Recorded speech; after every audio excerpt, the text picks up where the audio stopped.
Audrey Crespo-Mara et Manon Aubry. Bonjour Manon Aubry. Bonjour. Coincé dans les embouteillages, on va faire notre interview par téléphone. À l'occasion de l'hommage national rendu aux 2 soldats morts en sauvant les otages, la ministre des Armées, Florence Parly, invite tous les Français à se recueillir lorsque leurs cercueils traverseront le pont Alexandre III. Le ferez-vous ? Oui, bien sûr. Je pense qu'il faut partager l'hommage national, qui est un hommage de toute la nation à des hommes qui ont péri pour la cause nationale. Donc nous nous associons bien sûr à cet hommage national. Dans son dernier discours prononcé ce week-end à Marseille, Jean-Luc Mélenchon, qu'on s'est opposé à la présence de l'armée française dans plusieurs pays d'Afrique, s'est présenté comme le candidat de la paix. Vous aussi, vous êtes une pacifiste et vous jugez que la présence de l'armée française dans certains pays d'Afrique n'est pas justifiée ? Oui, bien sûr, nous sommes plus que jamais les héritiers de ce pourquoi l'Europe a été créée à l'origine, c'est-à-dire une construction de la paix. Et aujourd'hui, les opérations qui sont menées dans un certain nombre de pays, et plus encore l'ambition de l'Europe d'arrimer sa politique de défense à celle de l'OTAN des États-Unis de Donald Trump, ne poursuit pas cet objectif de paix. Mais si l'armée française quitte l'Afrique, ne pensez pas que c'est la porte ouverte aux islamistes ? Il faut pour cela voir le bilan de l'armée de ces dernières années, qui est présente sur le terrain depuis un certain nombre d'années, sans pour autant être en capacité de ramener la paix. Donc je pense qu'il faut penser nos opérations de maintien de la paix davantage dans le cadre des Nations Unies et viser véritablement la recherche de la paix. Manon Aubry, tête de liste de la France Insoumise. Pour la première fois, vous avez atteint hier la barre des 10% dans un sondage. Cette petite hausse est-elle due, selon vous, à l'investissement de Jean-Luc Mélenchon dans la campagne ? Ça, c'est votre question favorite en général. Non, parce que par exemple, je vous donne un exemple. Jean-Luc Mélenchon serait venu sauver la campagne. Rassurez-vous, nous n'avions pas besoin de sauveteurs. Sur votre nouvelle nouvelle affiche, qui est menée de manière conjointe. Si je peux me permettre de répondre à votre question. Oui, mais je peux me permettre de répondre à votre question. Ma question est justifiée par votre affiche, c'est-à-dire que sur la nouvelle affiche de campagne, l'image de Jean-Luc Mélenchon est à vos côtés.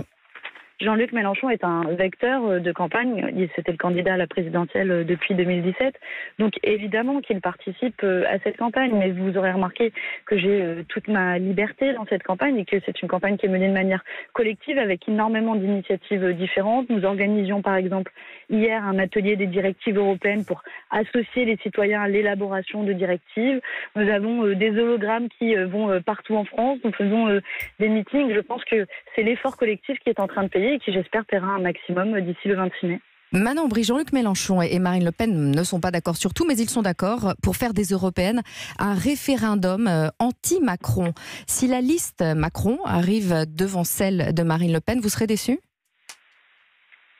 Moi, ce qui me déçoit, c'est que, quoi qu'il arrive, si Emmanuel Macron et Marine Le Pen font un bon score tous les deux, je veux vraiment c'est pareil pour vous, Macron-Le Pen, c'est pareil pour vous ? Non, ce n'est pas la même chose, mais il y a un duo qui est en train d'être créé, notamment alimenté par les médias ces dernières années. Par les sondages, ils sont en tête tous les deux des sondages.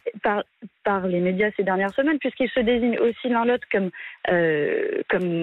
adversaires de confort, alors qu'ils partagent un certain nombre de propositions. Par exemple, tous deux sont pour la hausse du temps de travail, contre l'augmentation du SMIC. Ça fait partie de propositions qu'ils ont en commun. Et nous voulons incarner une troisième voie, une alternative pour ces élections.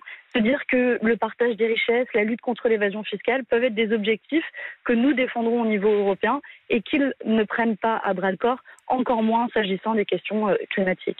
Manon Aubry, on voit aussi un certain nombre de convergences entre la France Insoumise et le Rassemblement National. Marine Le Pen soutient par exemple les Gilets jaunes, elle réclame la dissolution de l'Assemblée, elle dénonce les traités européens. Finalement, vous avez beaucoup de points communs avec le Rassemblement National. Je veux le dire haut et fort et une bonne fois pour toutes, avant qu'on me repose la question. Ces points communs existent ? Non, il n'y a aucune convergence entre le Rassemblement National et la France Insoumise. Les convergences que je viens de citer existent. Et pour le glyphosate, nous sommes contre les glyphosates. Ils sont contre la hausse du SMIC, nous sommes pour. Ils sont pour l'augmentation du temps de travail, nous sommes contre. Ils sont contre le congé parental. parentale et l'égalité femmes-hommes, nous sommes pour. Ils sont pour faire des cadeaux fiscaux aux plus riches et nous sommes contre. Voilà aujourd'hui ce qui fait la différence entre le Rassemblement national et la France insoumise et nous n'avons aucun point commun. Alors, il y a les points communs que j'ai cités, mais lors de votre dernier meeting, vous avez rappelé que l'ambition... Si le Rassemblement national dit que la Terre est ronde... Et si non, je vous parlais par exemple de la dissolution de l'Assemblée ou des traités européens.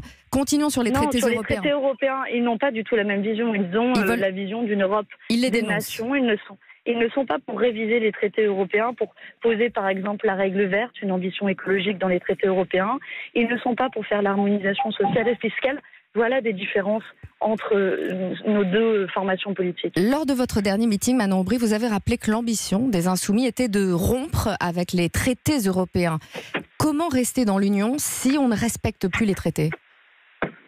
Alors aujourd'hui, ce que nous disons par ne pas respecter ces traités européens, c'est ne pas respecter un certain nombre de règles qui nous empêchent par exemple de faire la transition écologique, comme les 3% de déficit, de règles qui imposent le libre-échange, ce grand déménagement du monde au niveau international. Et donc nous disons qu'il ne faut pas respecter ces règles et que rien ne nous empêche aujourd'hui de ne pas respecter ces règles. Il n'y a pas de clause qui prévoit l'exclusion de pays comme la France de l'Union européenne, qui est un pays moteur et qui restera au centre de l'Union européenne.